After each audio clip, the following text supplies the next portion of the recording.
Hi, and welcome to fiddlebynumbers.com. My name is Holly, and I want to share with you the Gospel Fiddling Project. Before we get started, I just want to give you a little background, and that is that I learned to play the violin just a few years ago. To be quite honest, my grandmother, Mary Sharp, who lives in Spokane, Washington, she taught me how to play, and my aunt provided me with a violin, and the rest is history. I didn't know how to read music, and I still don't.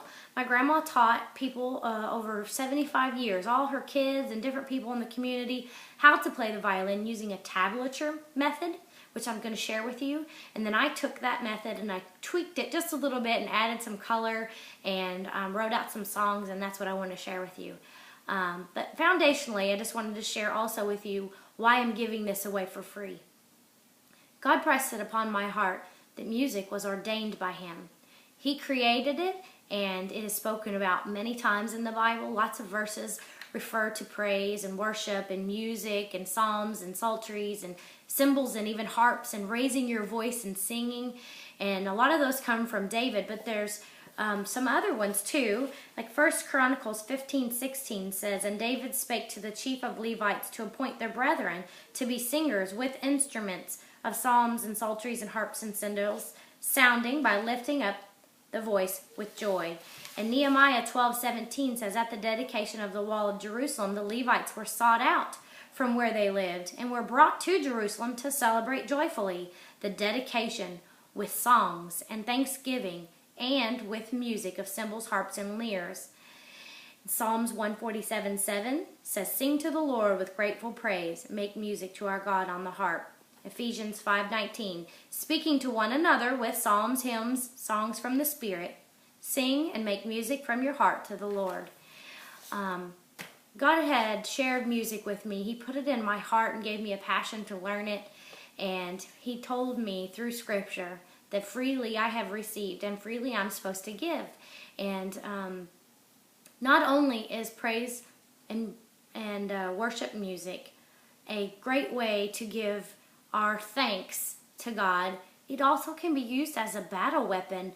There have been times in my life that I had to stand against the enemy over certain battles that I was fighting, and songs and praise music and being able to retreat to my room and play Amazing Grace or some of those songs that just speak to my heart has helped me tremendously. And I want to give that gift to you guys too, so that you feel more equipped to stand when the devil comes and tries to steal away your fruit. Okay, so I'm going to go through some real quick basics on the violin itself. That way you'll hopefully understand the tablature system. This is my violin. It's just a student violin. You don't have to spend a lot of money on a violin to get a good sounding one. There are 4 strings on a violin: the G, the D, the A, and the E string. So you'll have to commit that to memory. I remember it like every good dog, good dogs always eat. Good dogs always eat, okay? G, D, A, E. And then you'll have fine tuners as well as your pegs up here. This is how you get your violin in tune. So you would twist the peg to make the string get higher or lower in sound, and then also the fine tuners. Hopefully you won't have to use your pegs a lot once you get your violin close. Then you can just use your fine tuners on a day-to-day basis to get it in tune. This is called a snark tuner. I highly recommend these. They are super easy to use. You just clip it onto the end of your violin on the scroll there, and then it has a on button on the face. Click right here, and then you can pluck or bow your string. And the idea is you want to see the G note come up on the screen when you pluck the G string. And if it's in tune, it'll give you that green light. If it's low or flat, it'll be in this red area. And if it's sharp, it'll be in a yellow area. Okay, so green is good. And then D string, my D string needs to be tuned, so I would make a quarter of a turn to the right to bring it up higher. Okay, that's good. Now my A string, pretty close. E, pretty close. All right, and so now I know I'm in tune. That's really important. Even the best violinist sounds terrible when they're out of tune, okay? I highly recommend getting a shoulder rest. Most all violins come with a chin rest, but the shoulder rest just gives you some extra padding here. It helps you to get your violin up on your shoulder and on your clavicle at the same time, and gives you kind of something for your chin to push down on without having that wood gouge you in the shoulder there. So I highly recommend that. I use a what does that say? Resonance. That's mine. You don't have to use that. You can if you want to. It's just the type I have. I have a couple other ones. That one just happens to be my favorite. Okay, then also a bow, and this is a student bow. It's about $30. You would put your fingers, 2 fingers on this dot. This is my thumb on this side. This is called the frog, by the way. So you can put 2 fingers on like that, and then your pinky goes towards the back and your index finger there. Okay, and then on your violin there's a knob down here to tighten the hair, and you would tighten it to the right and loosen it to the left. This is a loose bow. You can see the distance between the bow and the hair is pretty close. My hair is not dangling or loose or waving. That would be too loose. And you can turn it to the right to tighten it up, and that just creates a tension on the hair and then straightens the bow a little bit, and that would be about right for me. That just takes a little bit of practice. You don't want your bow, your stick, to lose all of its bow. It'll have a little bit of a curvature to it even when it's tight, okay? And another thing about the hair on your bow, don't touch it. It's tempting, you want to feel it. Everybody wants to touch the hair, but you actually have a lot of oils on your hand, and that will come off onto the bow hair, and it can ruin the bow, so don't touch the hair on there, okay? Alright, so that gets you started. Now this is the sticker, in case I didn't mention this. This is called a Don't Fret sticker. You have to have one of these in order to start off with this program, because you're going to need to know where to put your fingers. You can put tape along here. That's how my grandma used to do it, but honestly, this sticker is like $7. It is the bee's knees. It's just awesome. I love it. It doesn't slide. It doesn't get gummy. It cleans up great, and I highly recommend it. Don't Fret sticker. And if you have a full-size violin, then you need a 4/4 or a full-size Don't Fret, and they gauge them for each size violin. Okay, so this is how the tab works. You're going to use color coding. I have taken Sharpie markers and colored my nail beds, okay? 3 colors, yellow, red, and blue. My index finger, and this is my left hand, is always yellow, or the first position, first finger, okay? It goes right here, either on this, whatever string I'm supposed to play.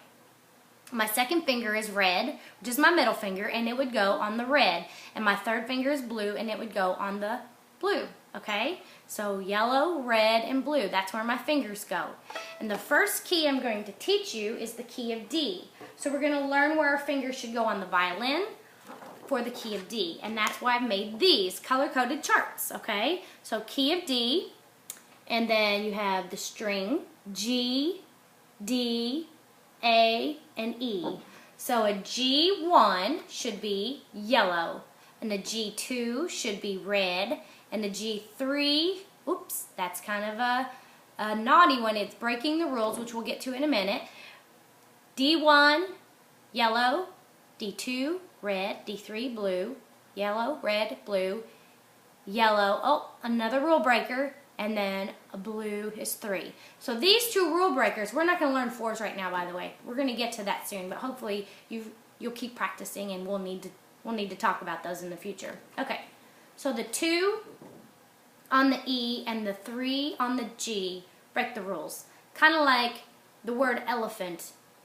If you sound that out, it should have an F in it, but it doesn't. It has a PH. It's a rule breaker. That's how I like to think about these guys. They're incidentals. They're breaking the rules, okay? So if you think about playing, and that you remember that yellow, red, and blue are normal colors and where my fingers are supposed to go, then you'll just have to remember in the key of D that your G3 and E2 are rule breakers, and then I have to play those white, okay? So that's how that would look on here. Your G1, I have to put that down, sorry. Okay, so your G1, this is my G string, is yellow, G2 is red. Remember I said G3 is white, so it's this white between the blue and the peach, okay? G3. D, open, 1, 2, 3. A, open, 1, 2, 3. E, open, 1. Rule breaker, it's a white, and a 3. Okay, so that's where your fingers go. Well, how in the world does that help that crazy lady play a song? Well, let me show you what I've done. So this is my book. It's called Fiddle by Numbers, and it's going to talk all about tab. The first few pages are in color, but then the rest of the book are all songs written out in tablature for you to learn, okay? So here's the first Noel, and I'll try to download this as an attachment to this video so you can print it off and practice. Okay, so it starts off with a D right here. This does not indicate the note. This is actually indicating the string that you're going to play on. Down here is going to indicate what finger you use, and what color your finger is supposed to be on is indicated by the color of the number here, okay? So a D2 is red, then a yellow, and then no fingers, and you're going to stay on the D string until you get here. The A indicates that you change strings, and then 1, 2, 3, 2, 1, open. So this is the first Noel, and it would play like this. The first Noel, the angel did say. The O's are underlined here and here to indicate that those notes will be played a little bit longer. And this is called a slur, which means instead of playing a bow, bow, bow for each note, you would play 2 notes with 1 bow. And I'll try to get some short videos later that help explain that a little better. But that's how you would play the song, and I'll try to do it to where you can see what my fingers are doing. Hopefully you can see with this video how I'm doing that, okay? So I'm start with the D2. Okay, and then I'm going to play just like the sheet showed.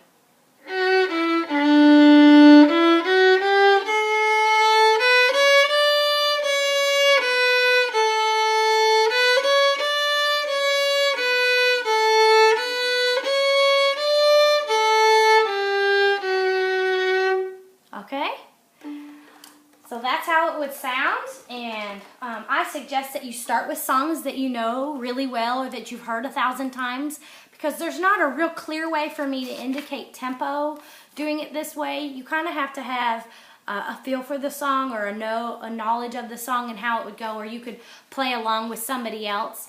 Sometimes I'll indicate that the notes are together by placing them together on the page, and then there's a space. Like I mentioned, the line means that you play the note a little bit longer. So start with songs you know. If there's a song inside the book that you get to that you don't know, Google it. Just check on YouTube. Find somebody else playing it. Now, most likely it'll be played in a different key than what you're playing it in, but you can still hear the tempo and get the rhythm of it, okay? So that's kind of the idea, and I'll load the first Noel up so that way you can print it off and practice and see what you think. And if you have any more questions, please write me, email me. I even put my cell phone number on the website, fiddlebynumbers.com. I have a Facebook page, so check that out. My email address is mywardfamily@hotmail.com, okay? Again, it's Holly. It's been my pleasure. I hope God speaks to you and gets you started, and be ready to practice, okay? That's the biggest part of it. All right, see you later.